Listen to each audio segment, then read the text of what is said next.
dit souvent qu'un projet commence par une idée, un simple thème, une direction vague qui laisse à chacun la liberté d'y projeter sa propre histoire. Mais celui-ci n'est pas comme les autres. Il porte une part de moi, une part de ce que j'ai vécu, de ce que beaucoup vivent en silence, qu'ils soient hommes ou femmes. Ce n'est pas une histoire d'amour, ce n'est pas une histoire de haine, c'est une histoire de volonté et parfois de destruction. C'est l'histoire de ces enfants qu'on arrache sans bruit à l'un de leurs parents, de ces liens qu'on étouffe, de ces appels qu'on bloque, de ces moments qu'on vole. On croit punir l'autre, mais ce sont eux qui encaissent, toujours eux.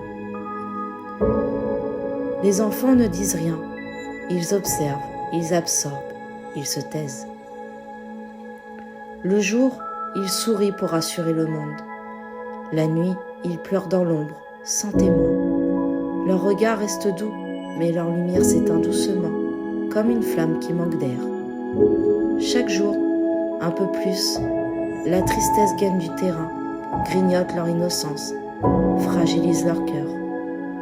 Et au milieu de tout ça, il y a un parent qui souleverait des montagnes pour eux, un parent qui donnerait tout, absolument tout, pour les protéger, les voir rire, les voir grandir, mais qui reste impuissant face à ce mur invisible qu'on dresse entre lui et ses enfants.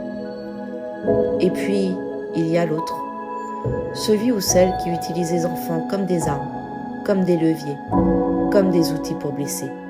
Pas par amour, pas par justice, mais par vengeance. Par besoin de se satisfaire d'une douleur qui n'est pas la leur. C'est une histoire vraie, une histoire vécue, une histoire partagée par trop de familles. Une histoire où les adultes se déchirent et où les enfants paient le prix.